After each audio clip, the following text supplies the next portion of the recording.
بسم اللہ الرحمن الرحیم۔ سورت الشمس مکی سورت ہے۔ اس میں ایک رکوع ہے اور 15 آیتیں ہیں۔ شروع کرتی ہوں اللہ کے نام سے جو بڑا مہربان اور نہایت رحم فرمانے والا ہے۔ یہاں پر اللہ تعالیٰ کائنات کی مختلف جو چیزیں ہیں جو اللہ تعالیٰ کی تخلیق ہیں، اللہ تعالیٰ ان کی قسم کھا رہے ہیں۔ سب سے پہلے سورج کی قسم کھائی گئی۔ قسم ہے سورج کی اور اس کی دھوپ کی، یعنی یہاں پر سورج کی، شمس سے مراد یہاں پر سورج ہے۔ اللہ تعالیٰ سورج کی قسم کھا رہے ہیں اور اس کی دھوپ کی بھی قسم کھا رہے ہیں۔ دوحا میں زحا کا ورڈ آپ نے پہلے بھی سنا ہوگا نا، تو اس کا مطلب کیا ہوتا ہے؟ سورج کی جو ابتدائی روشنی ہوتی ہے، جو دھوپ ہوتی ہے، اور چاشت کا وقت ہوتا ہے۔ آپ کو پتا ہے صلاۃ تو زحا بھی ہم پڑھتے ہیں نا، چاشت کے ٹائم پہ جو پڑھتے ہیں، تو اس وقت سورج کی ابتدائی دھوپ ہوتی ہے، سورج روشن ہونے لگتا ہے، تو وہ وقت جو ہے وہ سورج کا وہ وقت دوحا کہلاتا ہے۔ تو اللہ تعالیٰ یہاں پر قسم کھا رہے ہیں سورج کی اور اس کی دھوپ کی۔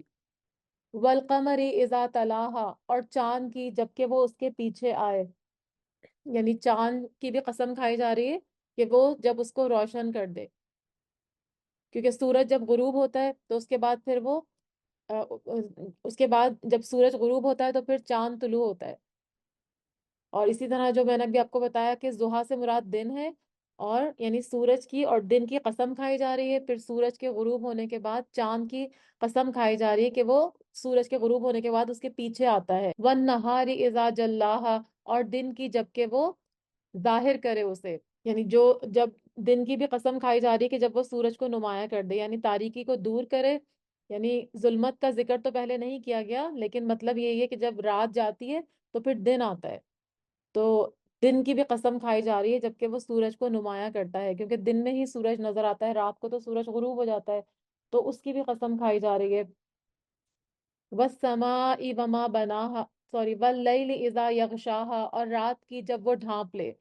پھر اس کے بعد رات کی قسم کھائی جا رہی ہے جبکہ وہ اسے ڈھانپ لے، یعنی دن کو ڈھانپ لے، یعنی سورج کو ڈھانپ لے اور ہر سمت اندھیرا چھا جاتا ہے۔ وَالسَّمَاءِ وَمَا بَنَاهَا، اور آسمان کی اور اس کی جس نے اس کو بنایا، یعنی آسمان کی اور آسمان کے بنانے والے کی بھی قسم کھائی جا رہی ہے، یعنی اس ذات کی جس نے اسے بنایا۔ وَالْأَرْضِ وَمَا طَحَاهَا، اور زمین کی اور اس کی جس نے اس کو بچھایا، یعنی یہاں پہلے آسمان کی قسم کھائی گئی، اس کے بنانے والے کی قسم کھائی گئی، اور پھر اب زمین کی قسم کھائی جا رہی ہے۔ اور طحاہا کا مطلب کیا ہے؟ جس نے اس کو بچھا دیا۔ یہاں پر طحاہا سے مراد کیا ہے؟ ہموار کرنا، یعنی اس کو سیدھا کرنا، بالکل اسٹریٹ کرنا۔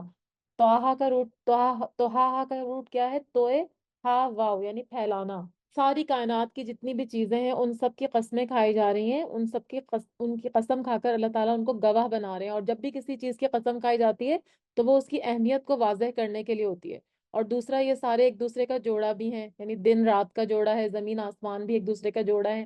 تو یہ تمام نشانیاں اللہ تعالیٰ کیوں ان کی بات کر رہے ہیں، کیوں ان کی قسم کھا رہے ہیں؟ کہ ان کی اہمیت بھی ہے، اور انسان کو غور و فکر یہ ساری نشانیاں سکھا رہی ہیں کہ غور و فکر کرو کہ جس طرح سے سورج نکلتا ہے، پھر اس کے بعد دن آتا ہے، یعنی پہلے سورج نکلتا ہے، پھر رات آتی ہے، چاند نکلتا ہے، اسی طرح سے رات اور دن کی قسم کھائی گئی، زمین اور آسمان کی قسم کھائی گئی۔ اور یہاں پر قسم کھانے سے کیا بتایا جا رہا ہے؟ کہ یہ ساری نشانیوں پہ غور کرو کہ کس طرح سے باری باری یہ ایک دوسرے کے پیچھے آ رہے ہیں، لیکن کوئی زمین کے اندر یا کوئی آسمان میں آپ کو فساد نظر نہیں آتا، بلکہ سب بہت اسموتھلی ہو رہا ہوتا ہے۔ آپ کو پتہ ہے رات جب چھاتی ہے اور دن جب نکلتا ہے تو کیسے ہوتا ہے؟ کہ بالکل اسموتھلی ہو رہا ہوتا ہے ہر کام، ایسا نہیں ہوتا کہ ایک دم سے دن ہو جائے، ایک دم سے رات ہو جائے۔ آہستہ آہستہ رات کی تاریکی دور ہوتی ہے اور دن کی روشنی بھی آہستہ آہستہ سے نمودار ہوتی ہے، اور یہ جب سے کائنات بنی ہے تب سے یہ سلسلہ چلا آ رہا ہے، لیکن کبھی بھی اس میں کوئی آگے پیچھے کوئی بھی چیز نہیں ہوئی۔ تو یہ ساری نشانیاں کیا بتاتی ہیں؟ کہ توحید کی طرف ہماری نشاندہی کرتی ہیں کہ ان سب کو چلانے والا صرف اور صرف ایک اللہ ہے۔ اور مزید قسم کھائی جا رہی ہے وَنَفْسٍ وَمَا سَوَّاهَا، اور نفس کی اور اس کی جس نے اس کو درست کیا۔ اور یہاں پر نفس سے مراد کیا ہے؟ نفس سے مراد انسان ہے، یعنی نفس کی قسم کھائی جا رہی ہے، انسان کی قسم کھائی جا رہی ہے کہ، یا پھر یہ بھی مراد ہے کہ نفس جو ہمارے اندر ہوتا ہے، جو ہمارے اندر ضمیر ہوتا ہے، اس کی قسم کھائی جا رہی ہے۔ تو درست کرنے کا کیا مطلب ہے؟ یہاں پر جو بات ہوئی سواہا، یعنی جس نے اس کو درست کیا۔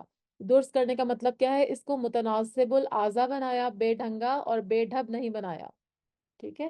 تو یہاں پر اللہ تعالیٰ نفس انسانی کی قسم کھا رہے ہیں تو یعنی یہاں جو لکھا ہوا ہے نا سواہا، یعنی اس کو ذہنی طور پر بھی اور جسمانی طور پر بھی دونوں طرح سے اس کو بالکل ٹھیک بنایا، یعنی شکل و صورت بھی بہت اچھی دی، اس کو طاقت دی، ذہنی اور جسمانی صلاحیتیں دی، اس کو نظر دی، ٹھیک ہے۔ تو ان تمام چیزوں کی قسم کھانے کے بعد اللہ تعالیٰ کیا فرما رہے ہیں؟ فَأَلْهَمَهَا، بس اس نے الہام کی اسے، فجورہا، بدی اس کی، وتقواہا، اور تقوی اس کا، یعنی انسان کو بنانے کے بعد اللہ تعالیٰ نے اس کو سمجھ دی اور اس کو بدکاری اور سے بچنے کی اور بچ کر چلنے کی ہدایت کی، یعنی اس کے اندر یہ چیز رکھ دی کہ وہ بدی سے بچے اور بدکاری جو بھی برے کام ہیں ان سے بچے، یعنی شرک سے، معصیت سے، اخلاقی آلائشوں سے، ہر چیز سے وہ بچ جائے، دور ہو جائے۔ اور الہام کا مطلب کیا ہے؟ ان کو اچھی طرح سے سمجھا دیا۔ الہام جو ہے وہ ورڈ ہے لام ہا میم، لہما کا مطلب ہوتا ہے نگلنا، الہام کا مطلب ہوتا ہے دل میں خیال ڈالنا، ٹھیک ہے۔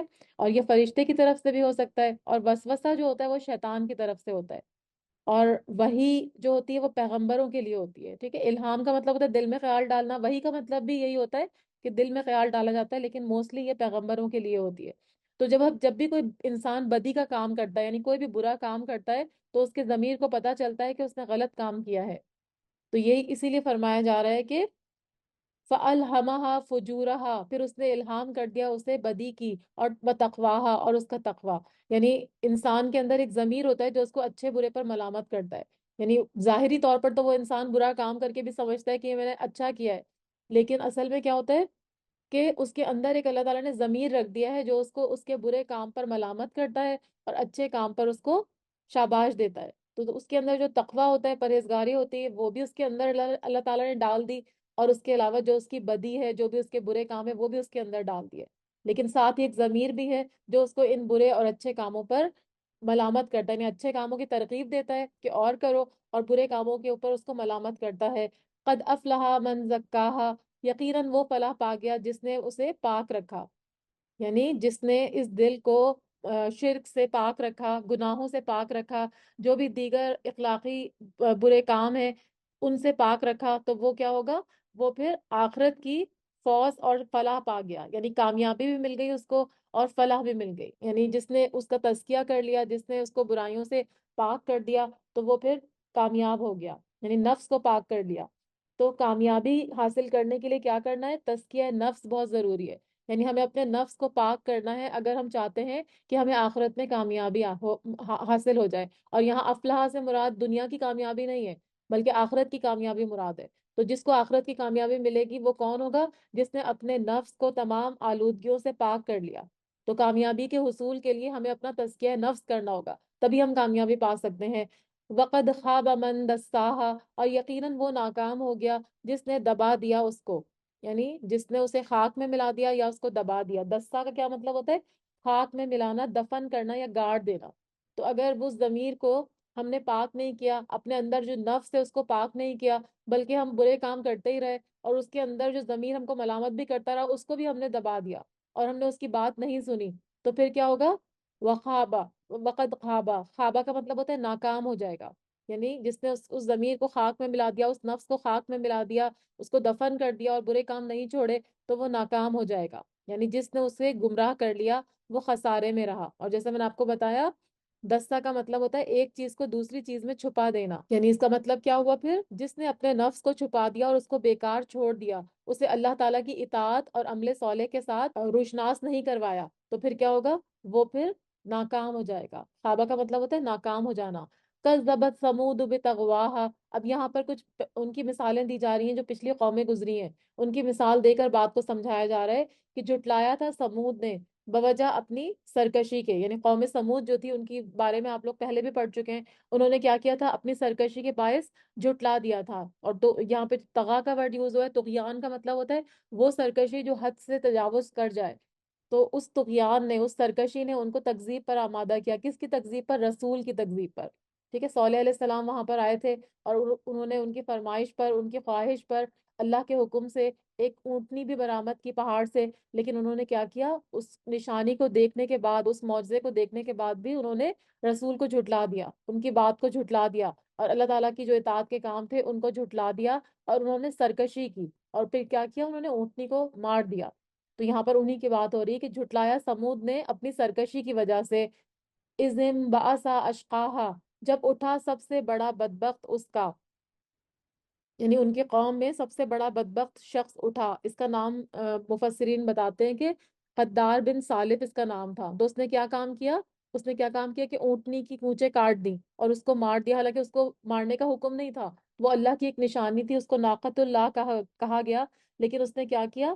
اس نے ان کو ان کی بات نہیں سنی اور اس نے کیا کیا؟ اس کی کونچیں کاٹ دی. تو یہاں اسی کی بات ہو رہی ہے کہ اذن باسا اشقاہا، جب اٹھا سب سے بڑا بدبخت اس کا، یعنی اس کی ان کی قوم کا سب سے بڑا شخص اس میں کھڑا ہوا. اور کہا جاتا ہے کہ یہ بہت سب سے بڑا شقی اور بدبخت بن گیا، اور ان کی قوم کا ایک بڑا شخص تھا یہ.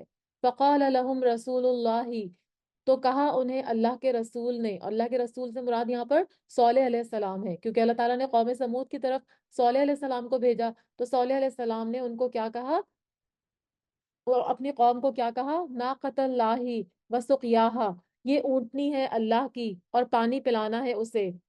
یعنی اللہ کے رسول صالح علیہ السلام نے ان کو فرما دیا تھا، اس قوم کو، کہ اللہ تعالیٰ کی اونٹنی ہے اور اس کے پینے کی باری کی تم حفاظت کرو، یعنی اس اونٹنی کو کوئی نقصان نہ پہنچائے، اور اس کے لیے پانی پینے کا جو دن ہوگا اس میں گڑبڑ بھی نہ کی جائے، کیونکہ ایک دن یہ اونٹنی پانی پیتی تھی اور دوسرے دن پھر قوم کے لوگ پانی بھرتے تھے. تو دونوں کی، قوم سمود اور اونٹنی کے لیے پانی کا ایک ایک دن مقرر کر دیا گیا تھا اور اس کی حفاظت کی تاکید کی گئی تھی. لیکن ان ظالموں نے اس کی پرواہ نہیں کی. فَكَذَّبُوهُ فَعَقَرُوهَا، تو انہوں نے جھٹلایا اسے اور پھر کونچیں کاٹ دی اس کی، یعنی اپنے پیغمبر کو انہوں نے جھوٹا سمجھا، ان کی بات کو ماننے سے انکار کر دیا.